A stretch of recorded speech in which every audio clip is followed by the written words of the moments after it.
Hey everyone, my name is Chunk, and today I'm going to be commentating over an OP12 game that I played. This game I played OP12 Rayleigh against OP11 Luffy, and the reason I'm still practicing this matchup is because while there is a ban list this coming weekend, there is a chance that the ban list does not take effect until after the US Nationals. So I'm going to continue to practice both with and against UP Luffy, as I know it'll be a popular deck if it's not banned before then. Hopefully through me doing this commentary, I'm going to help walk through my thought process, not only to help improve myself, but also to maybe teach you guys a little bit about how to improve or how to think about certain plays. To start, I'm going to try to explain all the new cards. I'm going to take a quick second to pop them up on screen, starting with our leader. OP12 Silver's Rayleigh. Basically, his leader effect, to summarize, is you can only include cards in your deck that cost 4 or less. He also has an activate main, which you are required to reveal 2 events, which is the cost, and up to one of your characters with a 4,000 base power or less gains 2,000 power during the turn. Ends up being a pretty powerful deck with all the support it's received. My opening hand does have a 3-cost Sanji, 4-cost Luffy, 1-cost Buggy, the new 0-cost To Never Doubt, that is power, and a 4-cost Kid and Killer.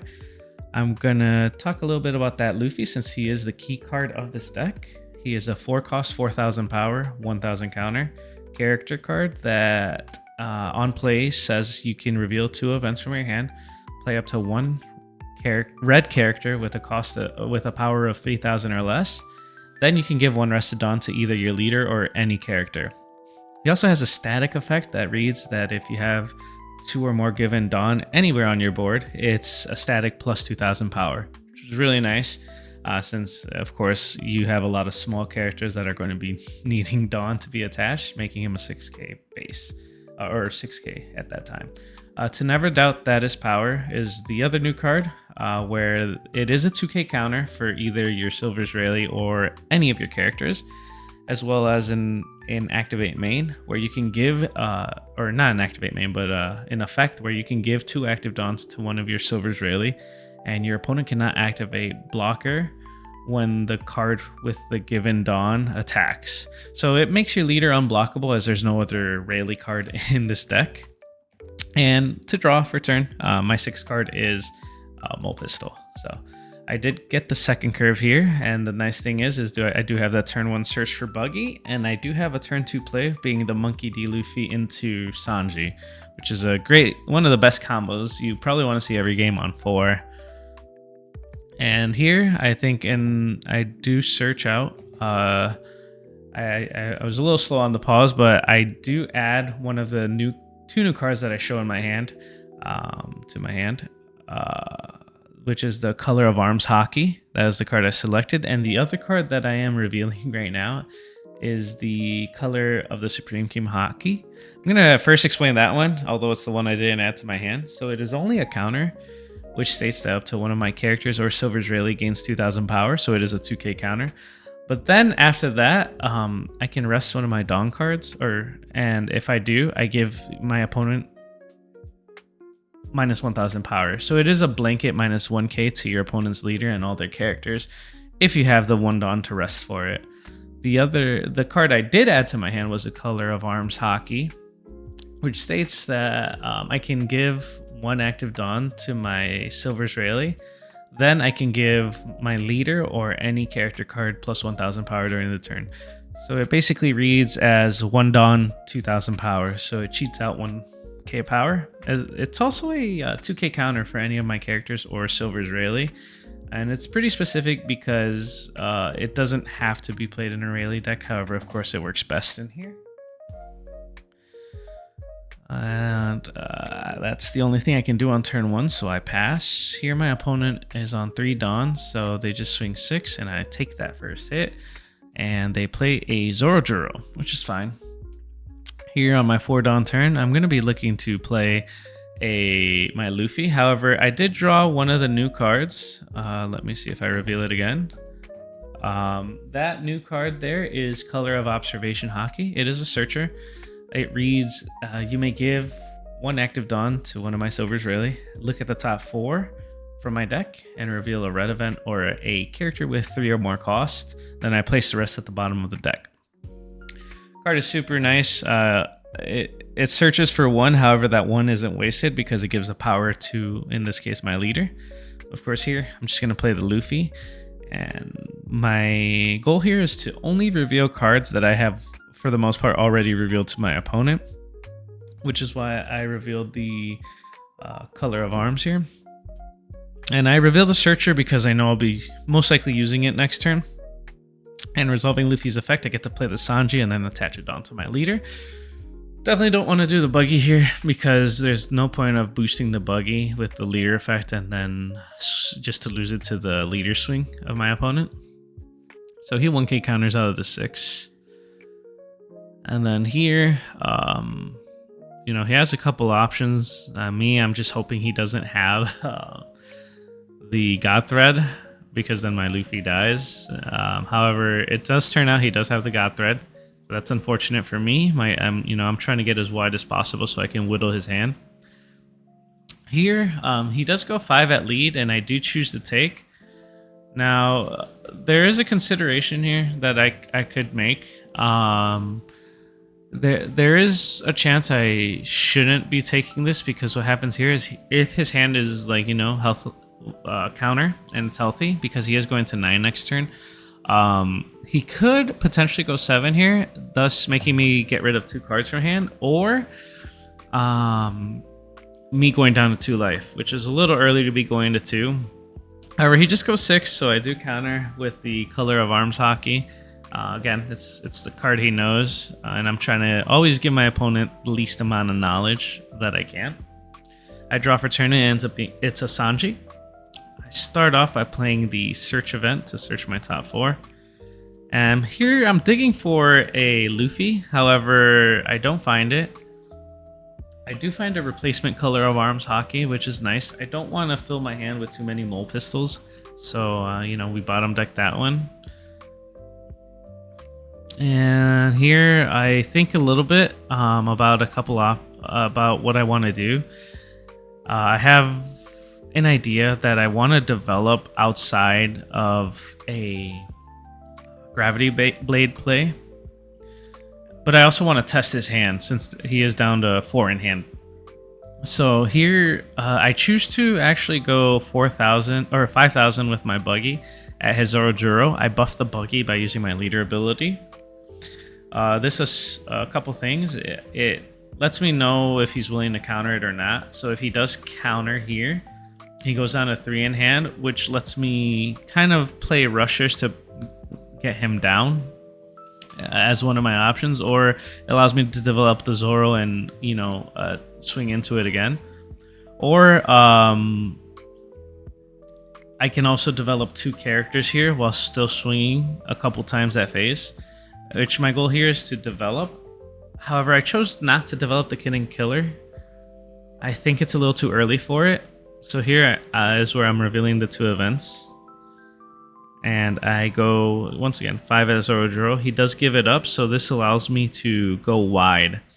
What going wide does here is it allows me to kind of play a tad bit around Gravity Blade. Because what happens here is I do end up getting him to, I believe, 2.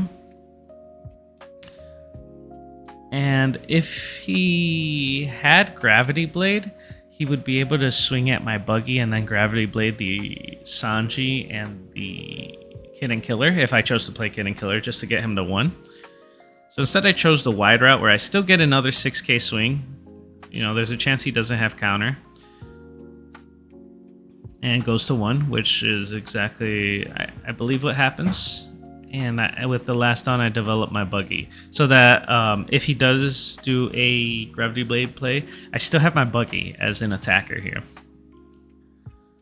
And buggy finds me one of the best cards in this matchup, which is the King Kong Gatling. It allows me to use 2 Dawn to get up to 4k power if my opponent has a character of 7,000 or more power, which is super nice in this matchup. That's the way we can finish games. Here he chooses to swing at buggy, which is fine. If he swings at Sanji, I probably double 2k out.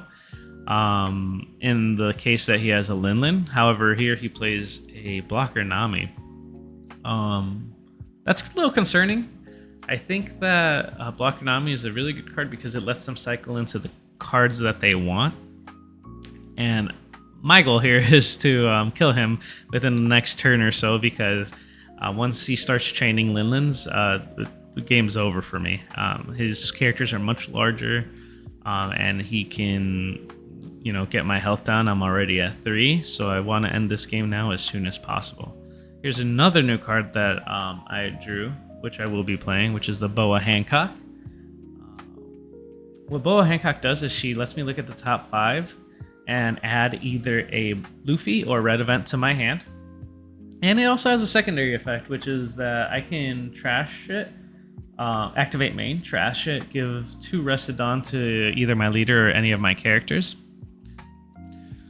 Here she finds me the search event because here at the time I'm really looking for Luffy so I can have one more attempt at going wide before his Linlin.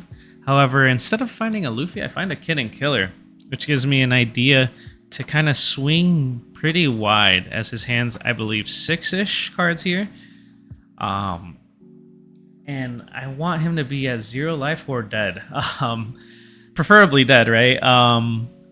But here I'm mapping out my Dawn, deciding how many swings I want to do and at what numbers, if I want to go wide or tall.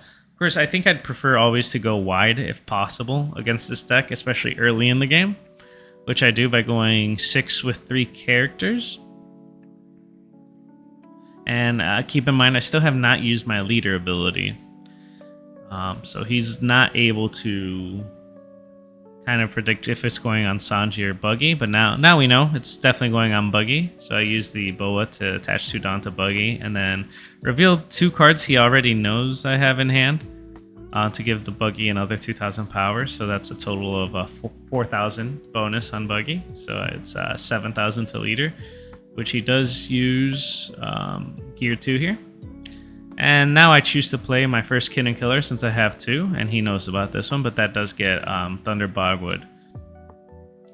This is his first turn of leader effect, and one concern here would just be the Linlin. However, I do have a board of 4 characters, and I'm not positive he can swing the Nami comfortably, because if I do double 2K, I would end up with about 1, 2, 3 swings. Yeah, 3 swings after the Linlin puts something on the bottom or top of my life. Here he goes 6 at Buggy, which is fine. I think if that was at Sanji, I would definitely double 2K. However, he does have the Sanji, and here's where I, hope he doesn't have the Linlin, which he does stack a Rush Luffy. We have to take advantage of every time our opponent doesn't have the Linlin. So here his Luffy swings at my Kid and Killer. Double check, I cannot counter out of this, so the Kid and Killer is gone. However, my opponent's now at 0 life. And I have a way to kill his Nami. So a couple things here. I could potentially use the unblockable to make my Rayleigh tall. However, I choose to go the wide route because his hand is currently 6, and with the Gum Gum, my concern is that he can get there. So I kind of want to whittle his hand before I actually swing all in, which I have 2 King Kong Gatlings to help me all in him. I reveal the King Kong Gatling because he knows it's there. And I did previously reveal this Mole Pistol, so it is technically previous knowledge. However, I also revealed it because I know I'm going to play it right away to clear his Nami. Which is exactly what happens here. And now I have 6 Dawn to work with. However, I do have 2 Cheat Dawn from my leader effect to give my Sanji +2. So that's an 8k swing to face. And he has to Gum Gum right away. So that's really good news for me. That's exactly what I want to see. He throws out the Linlin, so we see there was a misplay there. And now I'm debating on how to do my swings. I want to use all my events to swing as tall as I can. So the first thing I do is I do use the Color of Arms hockey because this is 1 Dawn for 2k power, which gets my Zoro to 6k and my leader to 6k. I have 5 Dawn remaining, and my two options are to go stay wide and go 6, 6, and 8 with Kid and Killer. But I think it's more power if I just go 7, check his hand, and see if he has any 2Ks. If he doesn't, well, I get 2 1Ks or a 0 cost if he's playing it or anything else. And then with the 2 King Kong Gatlings, my leader goes up to 14k. With the remaining cards, he should not be able to counter since he has no Dawn active here. So just trying to play my best around any events he could potentially have. The 7 does end up getting 2 1Ks, and I do end up using double King Kong Gatling for game here. And it does turn out he did have other Linleds in hand as well. So, that's unfortunate for him. I think he messed up his stack with the Sanji. However, there was a lot of non-counter coming up, so there's a chance we get there going wide anyways. I think the most important thing to learn here, though, is anytime your opponent makes a misstep, we have to take appropriate steps to punish it as much as we can so that we can squeak out wins that we shouldn't be winning. Thanks for watching. Take care.